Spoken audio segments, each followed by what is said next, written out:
साथियों, यदि आप कानून में रुचि रखते हैं और आपका इंटरेस्ट है नए कानून को जानने का, तो हमारा चैनल आपके लिए एक महत्वपूर्ण भूमिका निभाएगा, जहां पर सरल सहज हिंदी भाषा के अंदर हम नए कानून का प्रतिदिन आपको जानकारी देंगे।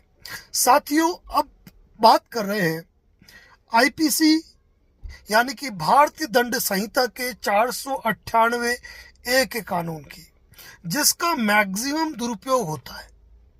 बिल्कुल इस बात को न केवल न्यायाधीश अपितु वकील, यहाँ तक कि पुलिस और हर व्यक्ति इस बात को भली भांति जानता है कि भारतीय दंड संहिता की धारा 498 ए, जो कि दहेज प्रताड़ना के लिए बनाई गई थी, जिसका कि दुरुपयोग बहुत हुआ है।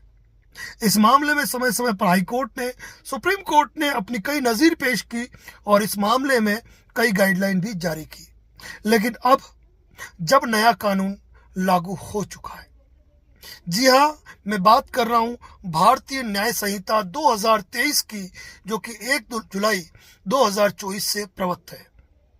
साथियों, अब कोई भी महिला अपने पति के खिलाफ 498 ए के अंतर्गत एफआईआर नहीं कर सकती है। यानी कि क्या दहेज प्रताड़ना का कानून समाप्त हो गया? क्या महिलाएं एफआईआर दर्ज नहीं कर सकती है? क्या पति या उसके रिश्तेदारों के खिलाफ कोई कार्रवाई नहीं होगी? यदि आप ऐसा सोच रहे हैं तो बिल्कुल भी गलत है।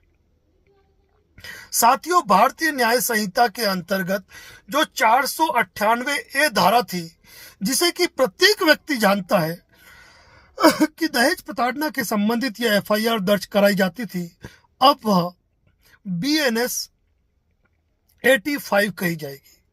जी हाँ, भारतीय न्याय संहिता की धारा 85, यानी कि अब यदि कोई एफआईआर 1 जुलाई 2024 से इस मैटर में दर्ज होती है, तो भारतीय दंड संहिता की धारा 498 ए के रूप में दर्ज नहीं होगी, अपितु भारतीय न्याय संहिता की धारा 85 के अंतर्गत दर्ज होगी।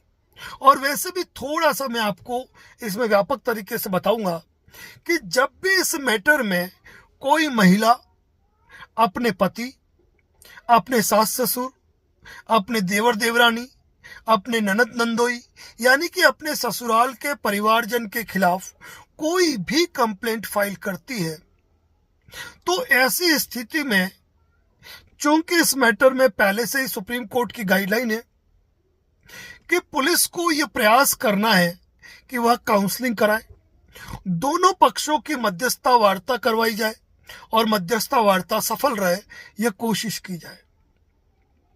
जनरली जितने भी मामले होते हैं, उनमें कई मामले मध्यस्थता वार्ता के अंदर सुलझ जाते हैं।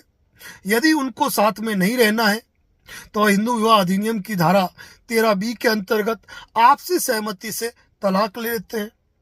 और अगर लास्ट में कोई यदि समाधान नहीं निकलता है, तो पुलिस अपना इन्वेस्टिगेशन प्रोसेस पूरा करती है और पति या उसके नातेदारों की यदि भूमिका है, तो उनके खिलाफ चार्जशीट सबमिट करती है।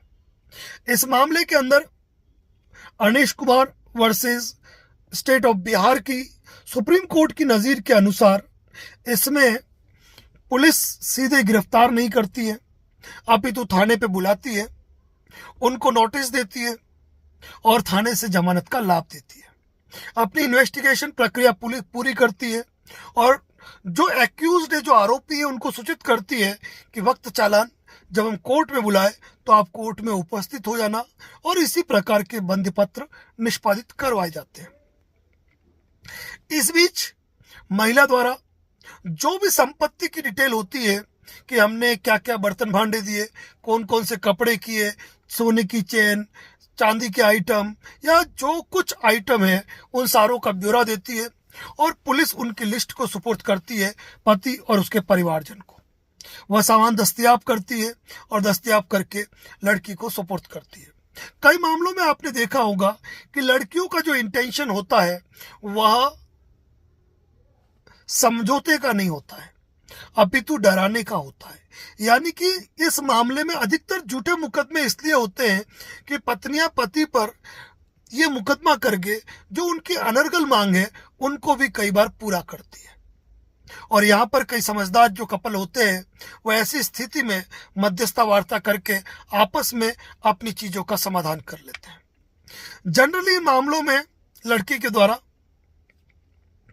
लड़का, लड़के के परिवारजन जो भी है उनके खिलाफ रिपोर्ट दी जाती है, और इन मामलों के अंदर पुलिस भी भलीभांति जानती है यह पारिवारिक मामला है, इसीलिए किसी प्रकार की सख्ती इसमें बढ़ती नहीं जाती है। न इसमें किसी व्यक्ति को एंटीसिपेटरी बेल के लिए जाने की जरूरत है, न एफआईआर में एफआईआर क्वेशिंग के लिए, क्योंकि जनरल सी बात है, पुलिस में एफआईआर पेश की है, पुलिस उसका अनुसंधान करेगी। और यह भी ध्यान रखिए कि बीएनएस 85 के अंतर्गत यानी नए कानून के अंतर्गत इसमें 3 वर्ष की सजा का प्रावधान है। लेकिन एक बात जरूर ध्यान रखें कि नए कानून में भारतीय न्याय संहिता की धारा 246 के अंतर्गत यदि कोई महिला अपने पति पर झूठा मुकदमा करती है और वह झूठा मुकदमा साबित होता है तो उसमें पत्नी को 2 वर्ष तक के कारावास और भारी जुर्माने से सजा दंडित किया जा सकता है।